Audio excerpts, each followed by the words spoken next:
Satu, alladzina hum fi salatihim khashi'un. Syarat pertama, kalau ingin mendapatkan surga Firdaus tadi dan kebahagiaannya diturunkan ke bumi, dibawa sampai mati, masuk ke alam kubur lebih bahagia lagi, maka amalan pertama untuk melatih menguatkan iman itu, coba berlatih untuk menunaikan sholat dengan khusyuk. Kalau Anda kerjakan benar sholat ini, maka apa yang Anda dapatkan? Teman-teman ingat betul, saya mau tanya sebentar. Keabadian yang abadi disebut dengan sa'id. Kalau kita ingin turunkan ke dunia percikannya kita dapatkan, usahanya disebut dengan apa? Masih ingat? Aflah itu kalau didapatkan, kata dasarnya apa tadi? Falahun. Lihat baik-baik. Kata Allah dalam Al-Quran tadi, kalau ingin mendapatkan falahun, amalan pertama sholat. Makanya ketika dipanggil sholat, kalimat falah dilekatkan pada panggilan sholat. 5 kali diingatkan. Begitu muadzin kemudian azan memanggil Anda, hayya 'alas shalah. Anda bertanya, ya Allah kenapa kami mesti sholat? Dijawab, hayya 'alal falah. Yuk, pagi yuk. Yang sejati datang sini. Belum dapat sujud, belum dapat ruku, saya berikan. Makanya ketika orang sholatnya benar, dia akan mendapatkan 5 keutamaan. Saat di dunia nih, belum ke akhirat, 5 keutamaan yang tidak diberikan pada orang yang tidak sholat. Atau orang sholat tapi sholatnya nggak khusyuk. Sebab syarat mendapatkannya khusyuk. Alladzina hum fi sholatihim khasyi'un. Bukan alladzina hum fi sholatihim saja, tapi ada kalimat khasyi'un. Artinya yang tidak khusyuk saja nggak akan dapat, apalagi yang nggak sholat. Apa yang 5 ini? Lihat baik-baik. 1, orang yang sholatnya benar, pertama kali sebelum mendapatkan kebahagiaan hakiki dari Allah Subhanahu wa Ta'ala, akan dirubah dulu perilaku hidupnya menjadi perilaku yang lebih baik. Kalau orang itu sholatnya benar, maka sholat itu akan melatih dia untuk berubah, bertransformasi jadi orang baik. Itu ada di Quran surah ke-29 ayat ke-45. Innas sholata tanha anil fahsya'i wal munkar. Sumber keburukan cuma 2, kalau bukan fahsya itu munkar. Maaf, pornografi, porno aksi, LGBT, kata-kata jorok, kotor itu fahsya. Di orang sholat kata Allah, mustahil berkata-kata kotor. Orang sholat tidak akan pernah mencela. Orang sholat tidak punya kata-kata jorok. Jadi kalau ada sekarang orang yang sholat senang mencela orang lain, itu berarti ada masalah dalam sholatnya. Dan dia belum dijamin sebagai ahli surga terbaik. Dan hidupnya nggak bahagia. Nggak bahagia. Aneh nih. Sholat tapi senang celah orang. Aneh. Aneh. Yang paling bahaya adalah menikmati celahannya. Itu yang paling aneh. Anda ngaji. Anda ikut taklim. Taklimnya sesuai Quran. Taklimnya petunjuk sunnah. Anda sholat, Anda puasa. Tapi Anda masih senang mencela orang lain. Dan menikmati celahan itu. Kalau nggak mencela, kayaknya nggak komplit kehidupan. Maka ada yang salah dengan ibadah Anda. Ada yang keliru. Karena mustahil taat bertemu dengan maksiat. Itu mustahil. Mungkar, keburukan yang diingkari oleh hati. Sumbernya nafsu perut dengan akal. Bohong, mencuri, menipu, membunuh, merampok, membegal, mabuk, dan sebagainya. Itu namanya mungkar. Orang sholat gak mungkin mengerjakan mungkar. Jadi kalau sholat kita benar, cukuplah Anda sholat, maka Anda akan jadi orang baik. Makanya kata Nabi, Anda punya anak dari kecil ajarin sholat. Sholat, kalau naik jadi balik, kerjakan terus. Kasih pelajaran membuat dia mengerti. Kalau masih susah, berikan pelajaran. Ini sering diterjemahkan dengan memukul. Mukul di Arab beda dengan konteks mukul sekarang. Mukul di Arab tuh ngasih pelajaran supaya ngerti. Anda bisa terjemahkan dengan konteks lain. Uang jajannya tahan, yang kesukaannya simpan dulu. Bisa dengan konteks kekinian. Tapi poinnya, kenapa anak Anda dari kecil ajarin sholat, sampai kenalkan dengan masjid, ajari 3 tahun bawa ke masjid, kenalkan dengan masjid. Gak ada masalah lari-lari itu sebelum waktu sholat. Kenalkan dulu. Dulu orang-orang tuh begitu, sebelum waktunya dikenalkan, jalan, begitu lari, biarin dulu. Setelah itu diberi pengertian. Nah, ini bukan tempat berlari, yang berlari di sana nanti, yang di sini nanti akan ada orang-orang baik semuanya. Terus anda lihat berbaris, baris rapi. Kalau pengen baik, ikutan baris nanti. Terus nanti ada yang mimpin di depan, namanya imam. Imam itu siapa ya? Tetangga kita bukan yang Pak Imam, bukan. Kalau tetangga kita namanya Imam S. Arifin. Kalau yang ini imam sholat namanya. Imam sholat itu nanti akan pimpin menyembah Allah. Allah siapa ya? Allah itulah yang memberikan ayah rizki. Allah itu yang memberikan ayah rizki sehingga bisa beli tobot buat kakak, beli robokar poli, ini yang poli, ini yang embers, ini yang heli, ini dulu kakak semuanya tuh yang kasih Allah. Nanti kalau kakak bagus bisa ikut rapi di sini, Allah akan senang, akan ditambah lagi oleh Allah. Oh begitu ya, datang begitu caranya. Ini bukannya waktu sholat belum dikenalin tadi bawanya main-main di masjid. Bahkan ada yang agak repot lagi, di rumahnya susah diatur, dibilang, kamu ini susah diatur, main sana ke masjid, disuruh main, ya main di masjid. Yang salah bukan anaknya, orang tuanya. Apa rahasianya anak itu disuruh ke masjid, suruh sholat? Rahasianya, begitu anak itu sholat dengan baik, maka dia akan tumbuh jadi anak baik di kemudian hari. Itu maksudnya. Nah, sekarang saya agak bingung ini, pendidikan TK sekarang salah sih? Enggak, cuma saya agak bingung mikirnya. Ini anak belum diajarin sholat, dan diajarin manasik. Itu bagaimana cara berpikirnya Ferguson? Agak repot saya mikirnya tuh. Ya, walaupun salah sih enggak, cuma saya bingung gitu. Kenapa nggak dikerjakan tahap yang pertama dulu? Tangga itu kan berurutan, nggak bisa Anda lompat langsung ke 5. Kan 1, 2 belum terlewati. Jelas ya? Nah, ini gambarannya. Sholat nih. 1 pasti baik. Jadi kalau sekarang sholat, lisan belum baik, mata belum baik, sampai ke kaki, berarti ada yang salah sholatnya tuh. Ada yang nggak tepat. Tangan sembarangan, snack orang ngambil. Awas. Tuh sendal orang, mau wudhu nggak ada sendal, pakai sendal orang. Udah bilang belum? Kehujanan pakai payung orang. Udah bilang belum? Ya kan gampang Ustaz. Ini kan juga mungkin diikhlaskan karena Allah. Ya ikhlas, cuman pakainya belum minjam. Bagaimana kalau sedang pegang payung itu keluar, Anda meninggal? Coba mikirin ke situ. Coba ke kantor. Kalau didorong proyek yang nggak jelas, minta tanda tangan, pikirin dulu bagaimana kalau meninggal. Kemarin saya sama teman-teman artis saya katakan begini, Anda ya, kalau Anda mengaji dengan saya, jangan pernah menerima peran maksiat.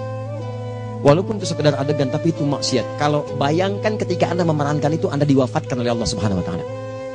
Maka demi Allah saya katakan tidak ada faedahnya Anda ngaji sekarang, ngaji besok. Ketika Anda menerima peran itu, Anda wafat dalam keadaan bermaksiat di hadapan Allah Subhanahu Wa Taala. Maka saya pun katakan pada Anda, ayo belajar yang betul. Pahami, bangun sholat, belajar, dalami seperti orang tua kita dulu. Tinggalkan nyontek, budaya yang nggak jelas. Rasakan ketika nyontek Anda wafat. Apa yang Anda dapatkan? Di Libya itu, kalau nyontek, di Libya ya, saya pernah sekolah di Libya nih. Itu kalau nyontek, dibiarin aja dulu. Dan rekornya 100% ketahuan. Begitu sudah selesai, cuma jeda 2 jam, langsung ada panggilan. Si Fulan silahkan datang ke kantor. Apa yang disediakan di kantor sudah siap. Anda diberi waktu 2 jam dari sekarang, siapkan beres-beres koper Anda. Di sini tertulis Anda akan pulang. Tiketnya sudah lengkap, dikawal 2 orang. Dituliskan di situ anak ini nyontek gak boleh kembali ke sini. Libya. Gak ada, zero tolerance bagi yang seperti itu. Keluar. Kami gak terima di sini. Harusnya begitu. Gak ada faedahnya. Yang kita butuhkan amalan dari ilmu, bukan nilai-nilai itu sementara. Gak ada. Sudah. Nah ini akhirnya begini kualitasnya nih. Tertulis di ijazahnya bagus, cum laude, IPK-nya 4, tapi nggak ada aplikasinya. Yang pintar banyak, kita butuh yang baik, pintar yang baik. Sekarang yang pintar banyak, kepintarannya dipakai untuk nipu orang. Itu yang bahaya. Ahli hukum banyak yang dihukum. Ahli ekonomi tidak bisa mengangkat perekonomian. Apa yang salah? Apa yang salah? Ini yang jadi persoalan. Tapi dasar manusia, begitu di sidang mulai pakai peci, pakai baju koko, pakai tasbih, dan pakai kerudung. Luar biasa. Nih, 2. Orang kalau sholatnya benar, Allah akan berikan ketenangan dalam jiwanya. Tenang hati. Jangankan musibah kecil, musibah paling besar pun tenang aja dia. Tenang, dia paham rumusnya. Allahu Akbar. Turun Quran. Surah ke-13 ayat ke-28. Ala bidzikrillahi tatmainnul. Yakinkan pada dirimu, zikir kepada Allah membuat hati tenang. Di antara turunan zikir amalannya adalah sholat. Dari mana taunya? Quran surah ke-20 ayat ke-14. Innani anallahu la ilaha illa ana fa'budni wa aqimis salata lidzikri. Saya Allah, kata Allah ke Nabi Musa. Tidak ada Tuhan selain saya, sembah saya. Bagaimana menyembahmu ya Allah? Tunaikan salat sebagai zikir kepada saya, zikir. Nah, maka kalau Anda sedang tidak tenang, ayo ke masjid. Banyak zikir itu, baca Quran zikir. Quran surah 15 ayat 9. Inna nahnu nazzalna dzikra. Kami turunkan Al-Quran sebagai zikir. Jadi kalau Anda sedang baca Al-Quran, Anda sedang berzikir. Ibu kalau sedang gak tenang, Bu, gelisah, gak enak, gak usah mengeluh, apalagi bikin status gak karuan. Ibu wudhu, ambil mushaf baca. Begitu sedang baca ada ketenangan dalam jiwa. Berdoa, zikir. Kalau sedang gak tenang, besok ada proyek, doa dulu. Doa itu memberikan ketenangan. Makanya doa disebut dengan zikir. Quran surah ke-7 ayat 205. Wadhkur rabbaka fi nafsika tadarruan wa khifatan wa dunal jahri minal qaul. Ayo berzikir, minta kepada Allah dengan segenap jiwamu, mohon dengan penuh ketawaduan. nanti ketenangan diberikan. Menghafal Quran, baca itu zikir. Quran surah ke-54 ayat 17, 22, 32, 40. Walaqad yassarnal Qur'ana lidzikri fahal min muddakir. Menyebut nama Allah, Al-Asmaul Husna itu zikir. Sedang ada persoalan, ya Allah, ya Allah, ya Allah, ya Rahman, ya Rahim, ya Malik, ya Qudus, ya Allah, ya Allah, ya Allah, ya Allah. Zikir. Dalilnya Quran surah kedua ayat 152. Fadhkuruni azkurkum. Sebut namaku, zikir. Aku pun akan mengingatmu. Gimana menyebutnya? Ditafsir di Quran surah 17. Ayat keberapa? 110. Qulidullah awid ar-Rahman ayyamma tad'u falahul asmaul husna. Sebut nama Allah. Itu menentamkan pada jiwa. Sedangkan sholat gabungan dari semua zikir tadi. Bukankah dalam sholat Anda baca Al-Quran? Bukankah dalam sholat Anda menghafal Al-Quran? Bukankah dalam sholat Anda berdoa? Bukankah dalam sholat Anda istighfar? Anda mohon digabungkan semua itu. Amalan sholat menggabungkan semua jenis zikir. Masa Anda nggak tenang juga? Makanya sholat, jangankan sholat ya, tempat sholat itu yang menenangkan. Tempat sholat, tempat paling tenang di muka bumi. Kalau nggak percaya silahkan ya, Anda sebelum masuk ke Istiqomah ini, begitu Anda masuk kan perasaannya beda kan? Lain. Silahkan cek, kalau cari ketenangan datang ke masjid. Masuk, wudhu masuk, sholat 2 rakaat, tenang. Dekat kipas angin, saking tenangnya, plak, ngantuk tidur. Beneran. Enak. Makanya saat Ramadan kalau orang pengen cari ketenangan, lihat. Di perusahaan-perusahaan penuh tuh musola, pada tidur. Ya, mengamalkan hadis palsu. Ya, dia musoim ibadah, tidurnya orang puasa ibadah, hadis palsu. Nah, itu teman-teman. Itu gambarannya tiga.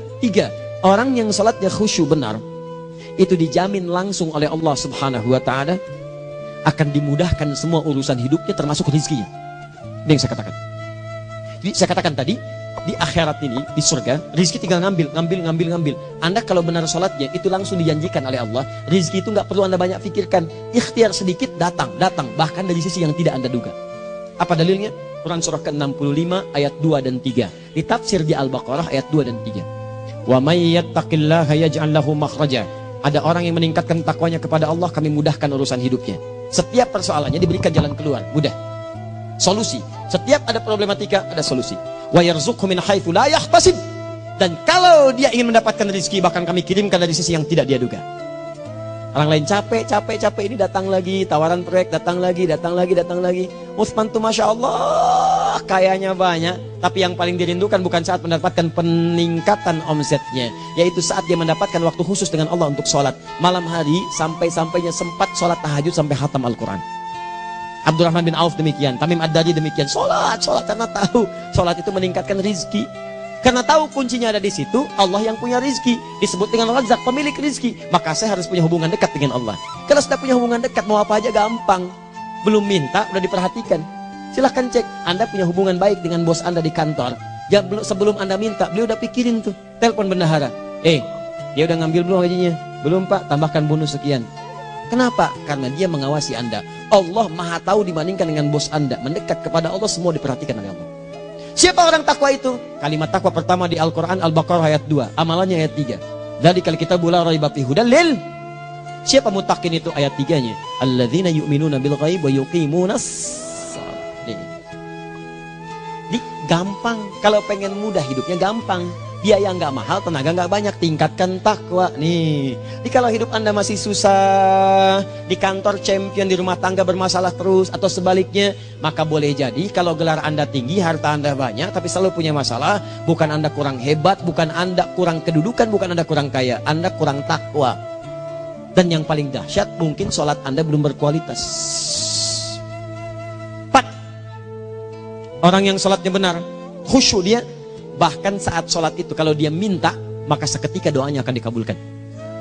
Tanpa diskusi, langsung seketika. Contoh, Quran surah ketiga ayat 38-39. Demi Allah saya katakan, Nabi Zakaria punya masalahnya pelik. Sudah berumah tangga, istrinya divonis monopos, maaf bahkan mandul. Gak mungkin punya keturunan. Maka apa yang beliau kerjakan? Secara singkat beliau sholat. Begitu sholat minta kepada Allah. Hunalika da'a Zakaria rabbah. Di mihrab itu beliau bermohon kepada Allah. Bermohonnya sambil sholat. Qala rabbi habli min ladunka dzurriyyatan thayyibah innaka sami'ud du'a. Ya Allah, mereka katakan saya nggak mungkin punya keturunan. Sekarang saya ingin katakan, ya Allah, saya hanya minta darimu saja, saya nggak akan dengarkan mereka. Ya Allah, mohon Engkau maha mendengar, ya Allah. Maha mendengar doa saya. Kalau kepada yang maha mendengar aja nggak mengabulkan, kepada siapa lagi saya mesti minta? Apa yang terjadi? Fanadatul malaikatu wa huwa qa'imun yusalli fil mihrab. turun malaikat mengabarkan, sedangkan beliau masih sholat, belum selesai dalam sholatnya. Sholat khusyuk itu belum selesai sholat aja dikabulkan, doa sudah turun. Sholatnya belum selesai, doa sudah dikabulkan. Annallaha yubashshiruka bi Yahya. Allah kasih kabar gembira, doa kamu didengar, dikabulkan, kamu akan punya anak, namanya langsung dari Allah Yahya, artinya hidup yang mustahil menurut manusia. Lahir seorang dari rahim perempuan yang menepus dan mandul, bayi yang hidup, kata Allah nggak ada yang mustahil bagiku, jadi dan jadi dia. Berita baiknya, Nabi Zakaria sholat dikabulkan. Umat Nabi Muhammad sebelum sholat sudah ditunggu oleh Allah, mau minta apa aku kabulkan sekarang. Hadisnya qudsi, saya bacakan. Hadatsana qala Rasulullah sallallahu alaihi wasallam, qala Allahu azza wa jalla, qasamtu shalah baini wa baina abdi. Kata Allah, saya bagi dua ya salat antara aku dengan hambaku. Wali abdi ma sa'ala. Kalau hambaku benar salatnya, aku berikan apapun yang dia minta sekarang. Idza qala al-abdu alhamdulillahi rabbil alamin. Bagian pertama, kalau hamba benar dibaca Al-Fatihahnya dari alhamdulillahi rabbil alamin, kalau Allah azza wa jalla dijawab oleh Allah, hamadani abdi, hambaku sedang memujiku. Wa idza qala ar-rahmanir rahim, jika hambaku berkata ar-rahmanir rahim, qala Allah azza wa jalla athna alayya abdi, hambaku sedang menyanjungku. Wa idza qala maliki yaumiddin, qala Allah azza wa jalla majjadani abdi, kalau hambaku mengatakan maliki yaumiddin, kata Allah hambaku sedang mengagungkanku. Perhatikan sekarang. Wa idza qala al-abdu iyyaka na'budu wa iyyaka nasta'in, jika hambaku berkata sekarang, ya Allah, kami sekarang ibadah, salat menyembahmu, dan kami sekarang sedang punya masalah, kami hanya minta tolong kepadamu ya Rabb. Apa jawabannya? Beda dengan sebelumnya. Kata Allah, hadza baini wa baina abdi, inilah perjanjian antara aku dengan hambaku. Wali abdi, kalau hambaku benar khusyuk salatnya sampai detik ini, baru sampai Al-Fatihah itu pun belum tuntas. Baru sampai Al-Fatihah itu pun belum tuntas. Kalau benar bacaannya betul, salatnya dari takbir sampai dengan selesainya, sampai ayat itu, iyyaka na'budu wa iyyaka nasta'in, kata Allah, masalah apapun yang dia minta sekarang, aku akan kabulkan. Besok saya kasih rahasia. Yuk, yang di KBP ada awal pembuka di awal sebelum Al-Fatihah yang kalau Anda benar bacanya itu pengantar kepada pengabulan doa di Al-Fatihah. Apa itu? Besok. 5. Yang kelima ini yang paling diharapkan, dan ini penutup dalam kajian kita malam ini. Teman-teman sekalian, perhatikan baik-baik. Jika Anda benar mengerjakannya, maka Allah akan jamin langsung Anda akan mendapatkan kesuksesan dan kebahagiaan di semua aktivitas Anda. Kalau jadi suami, suami yang sukses, rumah tangga yang bahagia. Kalau jadi pegawai, pegawai yang sukses, dan di kantor bahagia. Masih ingat? Kesuksesan yang menghadirkan kebahagiaan, konteksnya dunia disebut dengan falah, dipegang disebut dengan aflah. Dikembalikan lagi ke atas, ke surah ke-23 ayat 1 dan 2. Qad aflahal mu'minun. Apa amalannya? Alladzina hum fi salatihim khashi'un. Persoalannya, kalau Anda salat belum mendapatkan satu di antara 5 ini, apa masalahnya? Pertama masalahnya, kata Al-Quran, boleh jadi yang salat itu belum khusyuk. Apa itu khusyuk? 2 maknanya, dan saya tutup di sini. Apa yang 2 itu? 1, kebanyakan orang salat masih membawa dunia dalam salatnya. Makanya kalau pengen khusyuk, kata Allah, maka Anda rasakan akan bertemu Allah. Rumusnya Quran surah kedua ayat 45 sampai 46. Rasakan secara singkat, mungkin itu sholat terakhir yang Anda akan kerjakan dalam kehidupan. Mungkin di sholat itu Anda wafat. Kata Allah, alladzina yadhunnuna annahum mulaqu rabbihim. Orang khusyuk itu sudah kelihatan dari sebelum sholat, dia sudah merasa persiapan menghadap Allah. Persiapan ke manusia aja, dia sudah siap-siap, mandi dulu, ganti pakaian, pakai parfum, macam-macam dan sebagainya, hanya memenuhi undangan manusia. Allah mengundang Anda 5 kali dalam sehari. Ya maaf, mengabulkan doa Anda, mencukupkan kebutuhan, menyembuhkan kalau sakit, disiapkan Anda. Harusnya apa? Penampilan sempurna. Kata Quran, orang khusyuk itu kelihatan sebelum sholat, pakaiannya kelihatan. Quran surah 7 ayat 31, ya bani Adam khudhu zinatakum inda kulli masjid. Hai anak cucu Adam, kalau tiba panggilan dari masjid, kenakan pakaian terbaikmu. Di anak cucu Adam tuh kelihatan. Kalau orang khusyuk, begitu adzan kelihatan pakaiannya lain. Pakaiannya indah. Khudhu zinatakum, kenakan pakaian terbaikmu. Dipakai, bertemu Allah. Bertemu manusia aja pakaian bagus-bagus.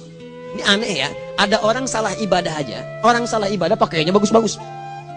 Lihat nih hari-hari tertentu, besok tuh orang mau ke tempat masing-masing tuh. Ada yang pakai jas, pakai dasi, pakai batik, pakai kebaya. Anaknya dibawa, dikuncir 2, bawa manisan macam-macam. Mau salah ibadah aja, tampilan bagus. Masa antum yang benar ibadahnya nggak bagus? Bedakan. Pakaian futsal, pakaian sholat ganti dengan yang sholat. Ini gimana pakaian sholat pakai pakaian futsal? Depannya gambar Messi, belakang Ronaldo. Ah, repot. Malaikatnya juga bilang, kamu salah baju, harusnya Luka Modric.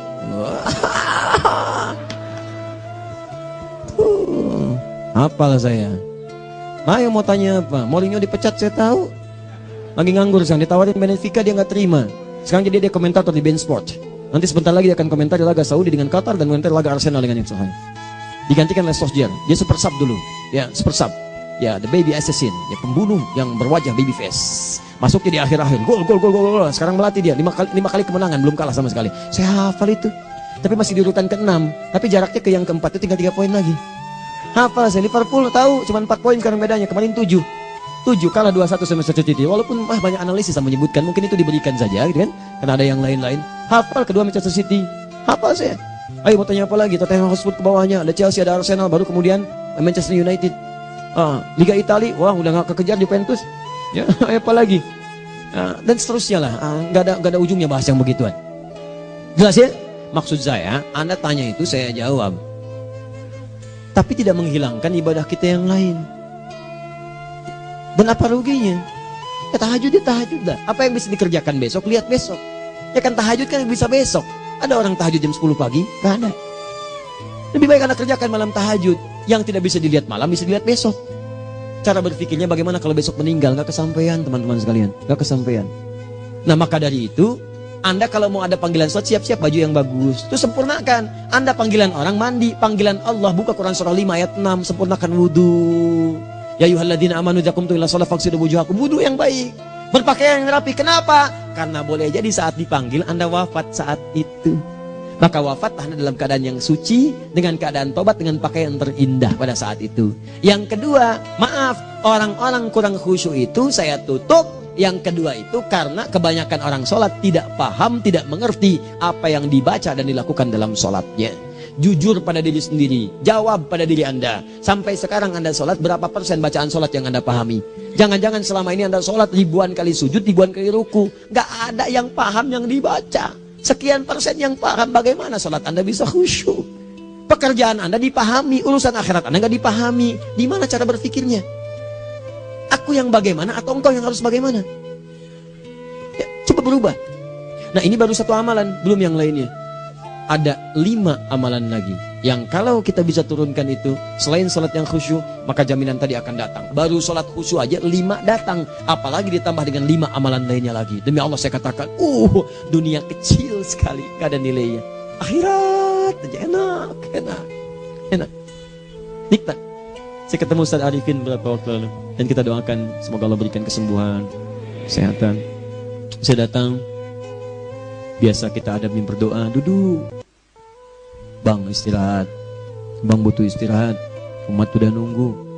Dah gak usah mikir yang lain, karena beliau cerita masjid, cerita zikro, cerita mana. Ya insya Allah. Nitipin ini, nitipin itu dan seterusnya. Dan yang paling indah adalah, bang kita saling panggil weekend.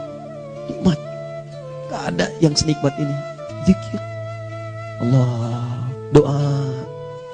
Nah bayangkan sakit tapi masih nikmat gitu. Nikmat. Iya bang, saya paham. Istirahat dulu. Banyakkan nanti orang jengkuk. Saya pamit dulu ya, supaya bisa istirahat, supaya tenang. Lama kita pegangan tangan, ngobrol, saling mendoakan. Itu nikmat. Dan cara berpikirnya kalau sudah pakai iman, semua nikmat. Ada uang nikmat, gak ada uang nikmat, sakit nikmat. Karena cara berpikirnya lain. Nanti kita bertemu lagi, saya terangkan pada Anda. Dan saya contohkan satu kisah. Bahkan ketika ada orang yang diuji Allah dengan ujian yang sangat luar biasa, yang menurut sementara orang itu ujian sangat luar biasa menggetarkan jiwanya dan susah untuk bertahan, tapi orang ini nikmat saja menjalaninya. Nikmat. Ada yang di rumah tangga, ada yang di macam-macam. Contohnya banyak. Satu contoh saya berikan di malam ini. Sekali suami istri, wah luar biasa. Istrinya itu cerewetnya Pak, bukan cuma cerewet, ngeselin bagi suaminya. Maaf Bu ya, bukan ibu maksudnya. Jadi semua yang dikerjakan suami salah. Pengen mangga, ayah kalau kita sekarang dibeli mangga. Kenapa mangga yang ini? Saya pengennya mangga yang lain. Belikan mangga. Kenapa beli mangga aja? Jeruknya mana? Jeruk. Semua. Pokoknya semua yang kerjakan suami salah. Tapi suami tidak pernah mengeluh. Ini kerjakan, itu kerjakan. Satu kali, perhatikan cara memandangnya. Ketika iman sudah masuk ke dalam jiwa. Kata temannya, akhi, istri kamu ini begini, nyusahin kamu. Kenapa kamu gak cari yang lain? Kan gampang ada syariat. Udah pisahin aja, cari yang lain. Kamu tenang ibadah. Apa jawabannya? Hey, Allah sudah turunkan surga ke saya lewat dia. Kenapa kamu meminta saya untuk menjauhinya dan meninggalkan surga saya? Di cara melihat dia, bukankah ketika ada berbagai keluhan saya sabar? Bukankah sabar mendekatkan saya ke surga? Allah kirimkan tipikal istri seperti ini supaya mendekatkan saya ke surga. Dengan itu kan saya banyak pahala. Saya sabar, pahala banyak. Sudah Allah berikan pahala kepada saya. Kamu malah nyuruh saya untuk berpisah dengan pahala itu. Perhatikan cara berpikirnya. Indah. Kalau rumah tangga seperti ini semuanya enak. Suaminya biasa-biasa, istrinya cantik, luar biasa. Begitu berdandan kelihatan, kata suaminya, Masya Allah, wajahnya tak berpaling, mata tak berkedip. Kata istrinya, ya zauji madhabik, sayang kamu kenapa? Wallahi syakiran lillah bihadari. Demi Allah, aku bersyukur mendapatkan istri secantik kamu. Kata istrinya, nahnu fil jannah zauji, kita berdua di surga. Kata suaminya, kok bisa begitu jawabanmu? Iya, kamu bersyukur dengan keadaanku, aku bersabar dengan keadaanmu. Catat. Bukankah orang syukur dan sabar di surga? Tuh lihat, canda-canda orang-orang soleh itu begitu. Nikmat ketawa walaupun nyelekit di hati. Cuman bawaannya enak gitu. Nah, nanti itu ada tuh, nanti saya turunin tuh. Yang di rumah tangga, yang ini, yang itu nanti. Kapan? Pertemuan berikutnya. Ya, jadi kita cukupkan dulu di malam ini apa yang kita pelajari, supaya nanti gak terlampau banyak kita dapat materi. Cuma sayang sedikit mengamalkan. Saya sudah tuangkan di sini. Banyak saya tuliskan, termasuk di keluarga, di macam-macam. Ini saya tulis, tapi silahkan Anda baca. Kalau ada manfaat silahkan dapatkan. Kalau ada yang kurang silahkan sampaikan untuk dikoreksi. Semoga Allah muliakan kita semua insya Allah. Sekali lagi, perbaiki hidup. Jangan banyak mainnya. Dan sudah, jangan banyak membuang dengan yang sia-sia, apapun yang dihadapi. Sekali lagi, tolong jaga kondusivitas, bantu negara kita, ketertiban, keamanan. Kalau saya menyampaikan sesuatu ada singgungan dengan yang kekinian, itu maksudnya koreksi masukan-masukan supaya diperbaiki. Tapi tetap dalam urusan pemilihan kita punya pilihan masing-masing yang tidak boleh dipaksakan. Jelas ya? Baik, jadi ya saya sampaikan sekali lagi. Pertama, pilih mana? Anda dipaksa harus ikut, atau yang kedua, kita bebas memilih sesuai. Dah. Sudah ya. Jadi kita akhiri, subhanakallahumma bihamdika asyhadu an la ilaha illa anta astaghfiruka wa atubu ilaik. Wa akhiru da'wan alhamdulillahirabbil alamin. Berjumpa besok sesi terakhir fikih ikhtilaf di Masjid Ar-Rahman Kota Baru Parahyangan. Assalamualaikum warahmatullahi wabarakatuh.